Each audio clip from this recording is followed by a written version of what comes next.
Okay, so this is all coming straight from the heart now, and it's just my take on addiction and whether it's drugs, alcohol, whatever it is. But in my case, mine was alcohol, and I did have problems with drugs as well.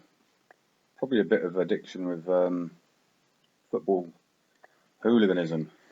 I still believe that could be a bit of an addiction.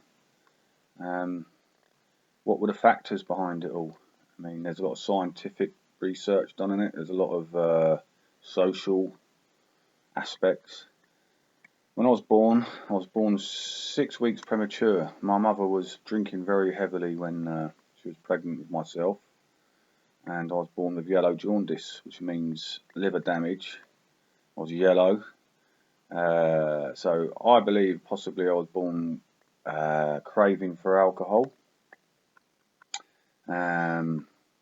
That's the way it is. I mean, some mothers have heroin addiction. Their babies are born and they have to be weaned off heroin when they're first born.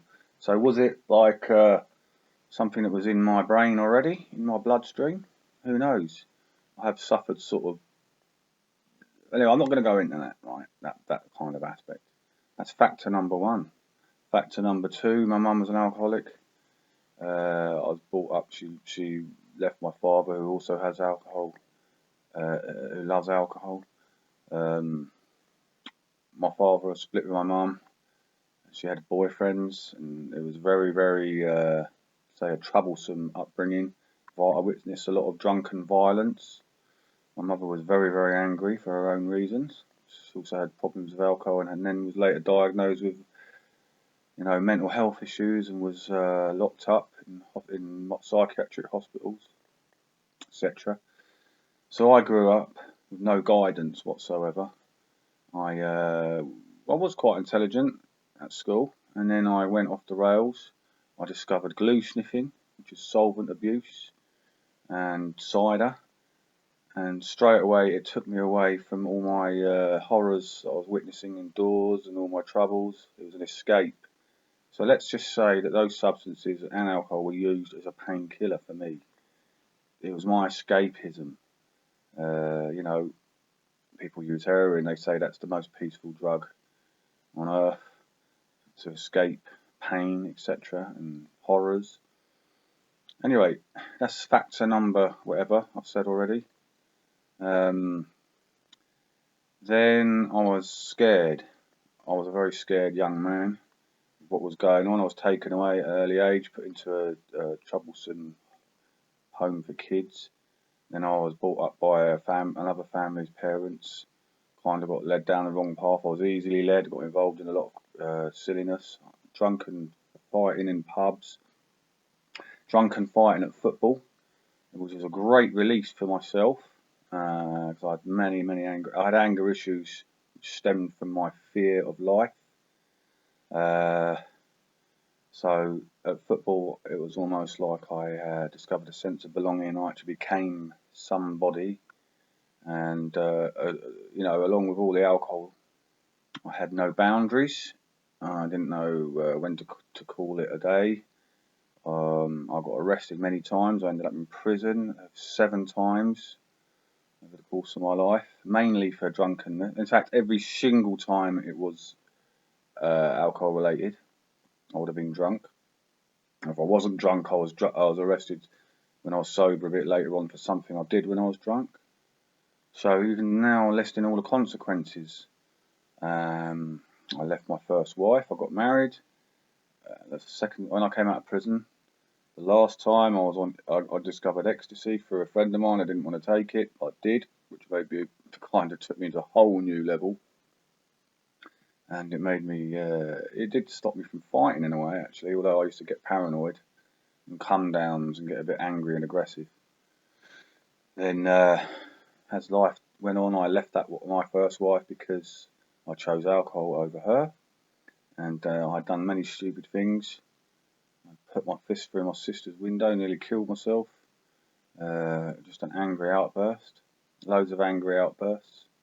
Ended up on the streets, ended up homeless, ended up from a much loved sort of person where everyone used to love my company, and I used to love their company. Everyone started to give me a wide berth. I ended up sleeping in the back of a van, and then I was in a squat, and I was homeless.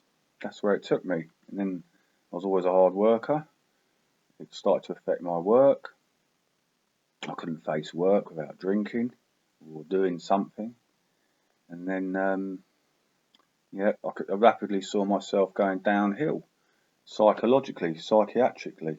I was a mess. I was a paranoid wreck, upsetting people, getting more bother, worried about what I'd done the night before, the silly things I was getting up to. I just didn't want to face life anymore. And it came to an end one morning. Well, no, actually, what actually stopped me, what made me want to, sort it out, initially it was because I was homeless and I wanted to get housed, so I went to a doctor who suggested I see an alcohol counsellor, who put me in touch with a homeless hostel in Richmond upon Thames, which is another story all on its own. But the thing that actually made me wake up to it all the worst, the most, was when I was at, God bless this lady Peggy, who was, when I was living with my friend's family, who was sort of like took me in from going to prison again. I lived with him for a while. Peggy was a lovely lady, salt of the earth, diamond. She looked after me, and she died. I managed to get to see her before she died because I'd moved away from the area. God bless her. And she even said to me, Dave, you've got to sort yourself. She could see I was in a mess. She said, Dave, you've got to sort yourself out. And it was only a few days before she died. So I got that message. Probably went over my head a little bit. Then I went to her funeral when I was in an absolute mess, and I was bawling like a baby. Was I bawling like a baby about her, or was I bawling about a baby because of my life? I don't know, but I was an embarrassment. I was an embarrassment in the wake afterwards. People were telling me to sort my life, to get myself sorted, and I was getting angry and aggressive, and like, who are you talking to? Nothing to do with you, all that defensiveness and denial. And I ended up leaving the pub and put my elbow through the window and smashed it. I got nicked that night. They took me away to, funnily enough, Richmond police station. And I woke up. And when they say you see the light, I literally did see a light, which is the light on the ceiling of the police station. But I actually saw, and this is no word of a lie, Peggy looking down at me, saying, Dave, now it is time to stop. And I took that on board. I really did. And I phoned up the alcohol counsellor. I said, I really must stop now. And then I went to a day program, etc. Started to, really look at the issues behind it all. And a lot of it was anger. It started to be weaned out slowly but surely. Hell of a process. Really, the anxiety I was suffering was unbelievable. I started to attend Alcoholics Anonymous meetings and personal development programs and all sorts of things. I wanted to do it. I wanted it. I was sober 14 months and had a petty argument with a girlfriend I'd met at the recovery group.